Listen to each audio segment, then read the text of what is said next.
A mula sem cabeça da encruzilhada. Os relinchos da mula se ouviam de longe. Eram como um lamento cortando a noite, desaquietando o sono dos justos. Que triste castigo, comentavam os moradores, encolhidos de terror e pena. Quem estará carregando no lombo tão pesada maldição? Que haverá feito essa pobre alma? Engana-se quem pensa que toda mula sem cabeça namorou um padre. Nem todas. A história que eu sei é outra. Ocupe seu lugar em torno da fogueira, se inscreve, se benze e vamos pro conto. Dizem que a curiosidade matou o gato, pois aqui no Ceará ela pariu uma mula. Tudo começou quando o vigário da paróquia de Bela Cruz adoeceu. Como já era velhinho e não tinha parentes por perto, valeu-se dos cuidados de uma das beatas.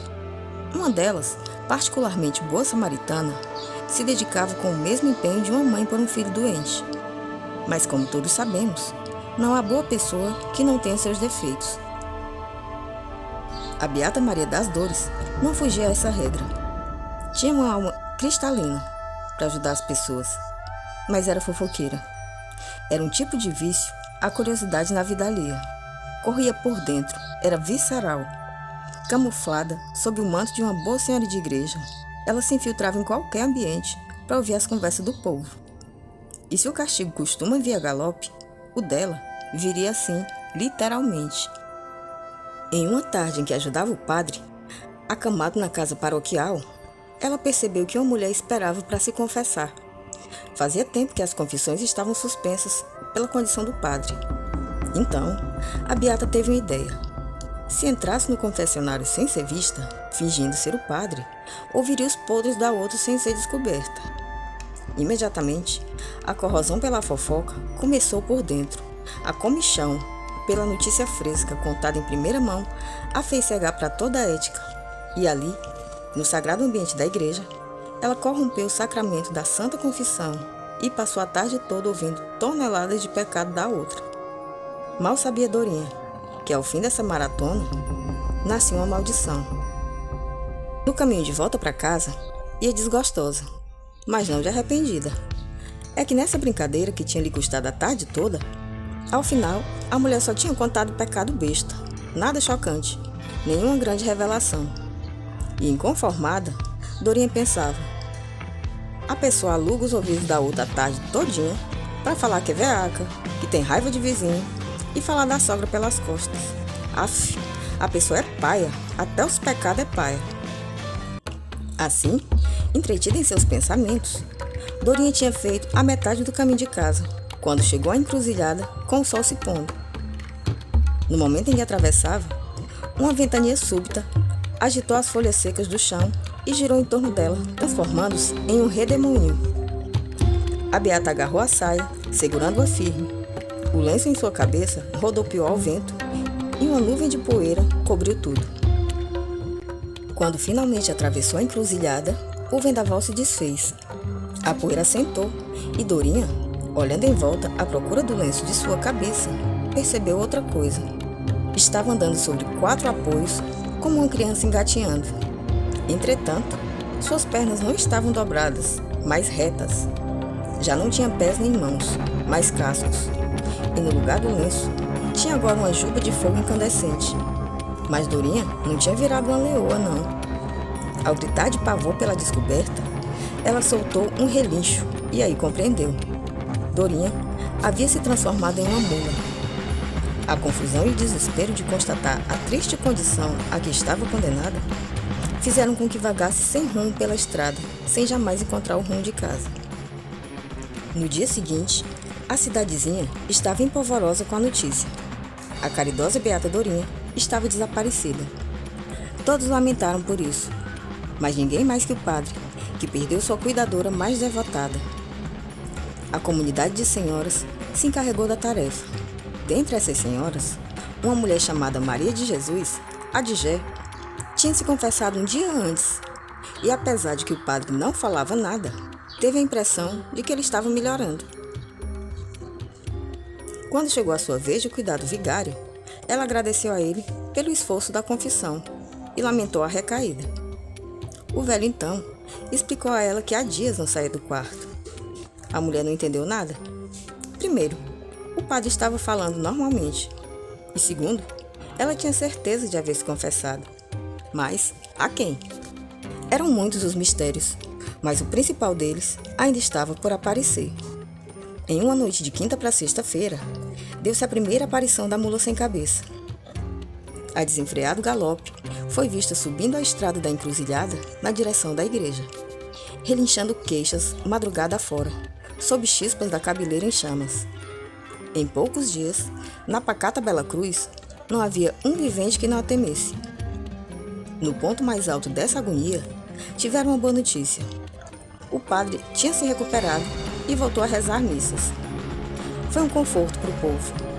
Entretanto, na primeira dessas missas, a que marcava o retorno do vigário, a população seria surpreendida por uma ingrata visitante. Ela mesma, a própria mula sem cabeça. Interrompendo a atenção da missa, o trotar grave dos cascos martelando a estrada ecoaram até os ouvidos dos fiéis, que sentiram um mau presságio no galope desenfreado. E a mula sem cabeça não tardou a se apresentar à porta da igrejinha. Porém, ao tentar entrar, uma força inexplicável a reteve. A mula ergueu as patas dianteiras numa freada brusca e soltou um relincho assombroso. O fogaréu que lhe saía do pescoço aterrorizou os presentes, que caíram de joelhos, pedindo proteção à misericórdia divina. O padre tentou acalmá-los, enquanto, trotando em volta da igreja, impedida por sua maldição de entrar na casa de Deus, o bicho rasgava dolorosos relinchos no pátio da Santa Construção, atrapalhando as cantilenas da missa, levando o povo a se benzer aterrorizado a cada vez que ela se fazia ouvir. A missa também era na intenção da desaparecida, a boa cristã Maria das Dores, dizia o padre. Do lado de fora, a mula respondia, escutando sem nada poder explicar. Depois do susto dessa primeira aparição, as pessoas passaram a frequentar as missas pela manhã e nas noites que não fossem nem quinta nem sexta-feira. E como a mula era sempre vista nos arredores da igreja, passaram a comentar que talvez o padre não fosse assim tão honesto como se pensava. Afinal, a principal maneira, ou pelo menos a mais conhecida, de alguém virar mula sem cabeça é namorando um padre. Pelas costas dele, a fofocaiada corria a galope solto, queimando o nome do inocente vigário. Enquanto isso, Digé, a mulher dos pecados fracos, que tinha se confessado, foi se confessar outra vez e contou o que aconteceu na vez anterior. Eu ajoelhei nesse mesmo confessionário, falei com o senhor, eu juro que falei com o senhor, seu padre. Filha, você falou com o confessionário vazio, respondeu o padre. Não, seu padre. A beata colocou um pano tapando os buraquinhos do confessionário, porque o senhor estava muito gripado. E para não falar, escrevia nos papelzinhos que me passava pela fresta, pedindo detalhes do que eu contava. O padre ficou encabulado ouvindo aquilo. Pensou por um instante e disse: você deve ter falado com entidade, então, porque eu estava acamado e nunca inventei essa arrumação de confessar por papelzinho. Ao ouvir isso, Digé se apavorou, meteu a mão nos bolsos procurando os tais papelzinhos e mostrou ao padre, que imediatamente reconheceu a letra. Era a mesma que tinha organizado o horário de seus remédios uma semana atrás. Portanto, a letra da boa beata Maria das Dores, a Dorinha. Ao silêncio do padre, que estava chocado com a descoberta, Digé perguntou: será que era Jesus ouvindo minha confissão? O padre revirou os olhos e explicou a verdade. Em seguida, falou da importância do perdão. Digé ouvia um pouco decepcionada. Queria sentir aquela comoção que o vigário pregava, mas em seu íntimo pensava: eu hei de desvirar essa mula, nem que seja para dar uma surra bem dada. Sim, a cidade inteira já associava o sumiço da beata com o aparecimento da mula, principalmente porque ela era muito ligada ao padre. Os dias passaram e chegou a sexta-feira. Na hora da missa noturna, ninguém apareceu.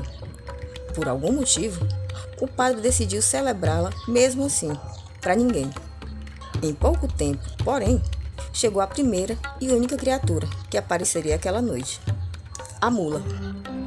Sempre inquieta, ouviu a homilia sobre erro e perdão. sobre o poder perverso da calúnia e das línguas ferinas. E o padre concluiu, lembrando que a língua é o chicote da alma.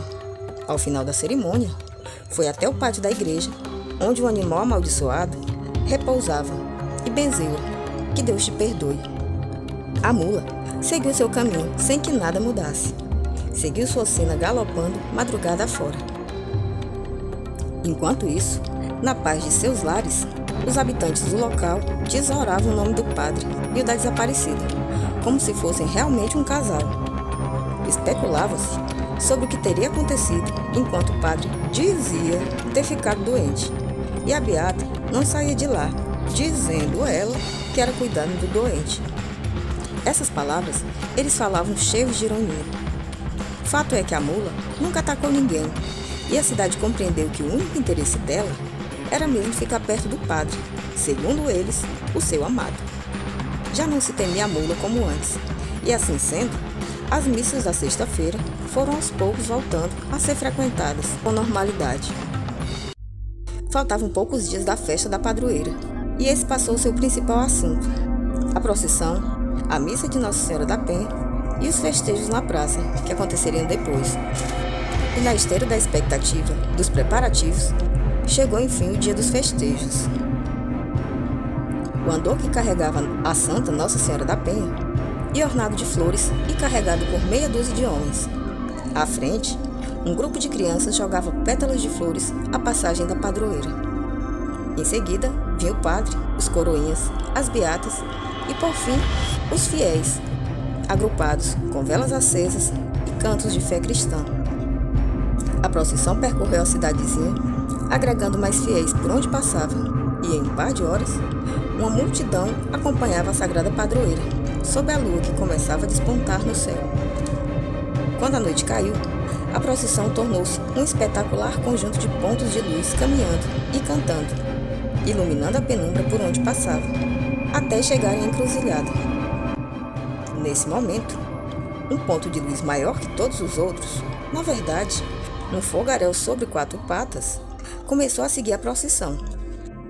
Entretanto, não com a calmaria do passo dos fiéis, pelo contrário, vinha desenfreada e não tardaria em alcançar a multidão. Quando o povo se deu conta, começou a agitação, mas curiosamente, ninguém dispersou, e por um motivo muito simples. Metade do povo, em nome da fé e da devoção à santa homenageada, decidiu seguir com ela, enquanto a outra metade, curiosa de ver a mula encontrar o padre, seguiram amarrados à curiosidade de ver esse encontro. E porque ninguém dispersou e nem mudou o ritmo da caminhada, viram um vendaval de poeira levantar a aproximação da mula, que chegava desembestada. O terrível relincho sinalizou o começo da noite mais trágica da história de Bela Cruz.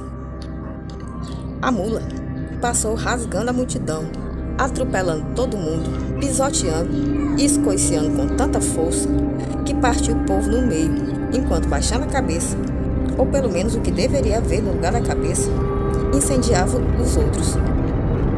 Por motivos que só a fé explica, os fiéis que ficaram pela santa não foram atingidos pela mula, que rigorosamente desviava deles, deixando-os ilesos à sua passagem. A céu aberto, a mula não tinha impedimentos que a proibissem de avançar. Por isso, avançava, destroçando a coices tudo o que lhe passava na frente. O povo gritava: "Arreda, gente, que ela quer ver o padre." Ouvindo isso, o pobre vigário se benzeu, agarrado ao terço. Mas a mula passou direto e nem fez caso dele. Continuou avançando, até que, parecendo encontrar o que procurava, estacou. De frente à Senhora Maria de Jesus, a mula dobrou os joelhos dianteiros e ajoelhou-se aos pés de Gé. Tudo em volta parou. O ar ficou suspenso diante dessa cena. Gé, então, lembrou-se dos conselhos do padre sobre perdão. E entre o terror de ver o bicho a seus pés e a agonia que não deixava ela nem se mexer daquele lugar, perdoou. Mas nada aconteceu. A mula, compreendendo que seu castigo era eterno, soltou um relincho tão doloroso que até mesmo os perversos na multidão se comoveram. Gé, que no fundo tinha mágoa e indignação por ter sido enganada pela beata, compreendeu nessa hora que isso não era motivo para um castigo tão terrível e perdoou-a com todo o seu coração. Aos gritos, para que o universo inteiro ouvisse e entendesse a verdadeira razão da maldição da beata. Por esse motivo, os fuxicos maldosos se desfizeram nesse mesmo instante. No entanto, tudo continuou igual, e como nada acontecia, a procissão aos poucos começou a seguir e se distanciar, deixando as duas. A própria mula se ergueu outra vez, e resignada com seu destino, recuou, fazendo o trajeto de volta sobre a pedaceira de corpos que ela havia trucidado. Dona Maria de Jesus, assistindo frustrada a mula se retirar, lembrou que também havia um lado generoso naquela mulher, uma parte de benevolência que deveria salvá-la de alguma forma. Revoltada por nada poder fazer, continuou gritando com toda a franqueza do seu coração, com tanta honestidade que chegava a soar agressiva, a mistura de sentimentos proferidos. Pois eu lhe perdoo, correio da vida alheia. Deus te perdoe, fofoqueira do cão. CNN das brenhas. Enquanto isso, outras fiéis tentavam arrastá-la para junto da procissão, mas ela estava invencível e largava da mão delas. Até que, por fim, exausta, na encruzilhada, disse baixinho, quase que só para si mesma: que Nossa Senhora da Penha se apiede da tua dor. E chorou com as mãos no rosto. Outra vez, uma mão generosa pegou a sua para seguirem com a procissão. Quando descobriu o rosto, viu diante de si a beata que lhe segurava nas mãos, de volta à sua figura humana e livre da maldição. Um abraço como de duas irmãs que se reencontram encerrou a tragédia, e elas seguiram para a missa e depois para a festa na praça, onde fogos iluminavam o céu sob gritos de Viva Nossa Senhora da Penha, a padroeira dos corações sinceros e mãe amorosa dos justos. Os mistérios foram esclarecidos naquela noite de milagres. No dia seguinte, a falta de provas de que a mortandade na encruzilhada foi obra da mula, assim, porque ninguém viu quando ela se transformou na beata, já que a procissão já tinha se afastado. Assim sendo, o caso foi creditado à terrível mula que fugiu para sempre depois do ataque. Quanto à beata, ficou livre e perdeu o gosto por ser a detetive da vida alheia e nunca mais quis saber de fofoca. Como se diz na minha terra, todo castigo para fofoqueiro é pouco, mas a beata Dorinha aprendeu isso e incorporou para sempre como uma transformação. Esta sim a acompanhou para a vida toda. Essa história é para mostrar que também a sororidade é capaz de obrar milagres. Feliz Dia das Mulheres para você que é mulher e para você que é homem. Parabéns pela sua mamãe que te educou, que te ama mais do que qualquer coisa na vida. Um abraço para todo mundo. Se inscreve se você ainda não é inscrito. Obrigada pela companhia e até a próxima.